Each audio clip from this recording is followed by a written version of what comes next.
जब भगवान बुद्ध आत्मज्ञान की खोज में तपस्या कर रहे थे, तभी उनके मन में विभिन्न प्रकार के प्रश्न उमड़ रहे थे। उन्हीं प्रश्नों का उत्तर चाहिए था, लेकिन अनेक प्रयासों के बाद भी उन्हें सफलता नहीं मिली।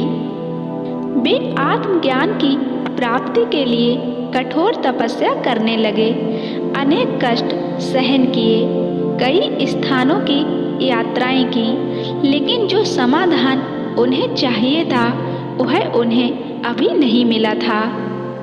एक दिन उनके मन में कुछ निराशा का संचार हुआ। वह सोचने लगे, धन, माया, मोह और संसार की सभी वस्तुओं का भी त्याग कर दिया मैंने, फिर भी आत्मज्ञान की प्राप्ति नहीं हुई है। क्या मैं कभी आत्मज्ञान प्राप्त कर सकूंगा? मुझे आगे क्या करना चाहिए? इसी प्रकार अनेक प्रश्न बुद्ध के मन में उठ रहे थे। तपस्या में सफलता की कोई किरण नहीं दिखाई दे रही थी और इधर बुद्ध ने प्रयासों में कोई कमी भी नहीं छोड़ी थी। वे उदास मन से इन्हीं प्रश्नों पर मंथन कर रहे थे। इसी दौरान उन्हें प्यास लगी। वे अपने आसन से उठे और जल पीने के लिए सरोवर के पास गए। वहां उन्होंने एक अद्भुत दृश्य देखा कि एक गिलहरी मुंह में कोई फल लिए सरोवर के पास आई है। फल उससे छूटकर सरोवर में गिर गया। गिलहरी ने देखा तो फल पानी की गहराई में जा रहा था। तभी गिलहरी ने पानी में छलांग लगा दी। उसने अपना शरीर पानी में भिगोया और बाहर आ गई। बाहर आकर उसने अपने शरीर पर लगा पानी झाड़ दिया और पुनः सरोवर में कूद गई। उसने यही क्रम जारी रखा। बुद्ध उसे देख रहे थे, लेकिन गिलहरी इस बात से अनजान थी। वह लगातार अपने काम में जुटी रही। बुद्ध सोचने लगे, एक कैसी गिलहरी है, सरोवर का जल यह कभी नहीं सुखा सकेगी, लेकिन इसने हिम्मत नहीं हारी है।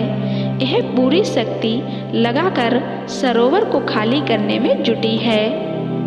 अचानक बुद्ध के मन में एक विचार का उदय हुआ, यह तो गिलहरी है, फिर भी अपने लक्ष्य को प्राप्त करने में जुटी है।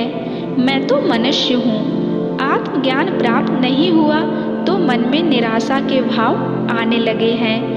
मैं पुनः तपस्या में जुट जाऊंगा।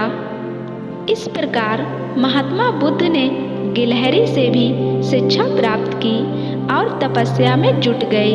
एक दिन उन्हें आत्मज्ञान प्राप्त हो ही गया और वे भगवान बुद्ध हो गए। इसीलिए कहते हैं, जिंदगी में काम करने से कभी हार नहीं माननी चाहिए। जब तक आपका लक्ष्य पूरा ना हो जाए उसे करते रहो, क्योंकि वह लक्ष्य एक दिन में नहीं लेकिन एक दिन जरूर प्राप्त होता है। दोस्तों, यह गौतम बुद्ध की प्रेरक कहानी पसंद आई हो तो वीडियो को लाइक शेयर जरूर कर देना। अगर आप चैनल पर नए हैं तो चैनल को भी सब्सक्राइब जरूर कर देना और साथ ही बेल आइकन को प्रेस करके ऑल पे क्लिक कर देना, जो ऐसी ही प्रेरक कहानी आपको मिलती रहे।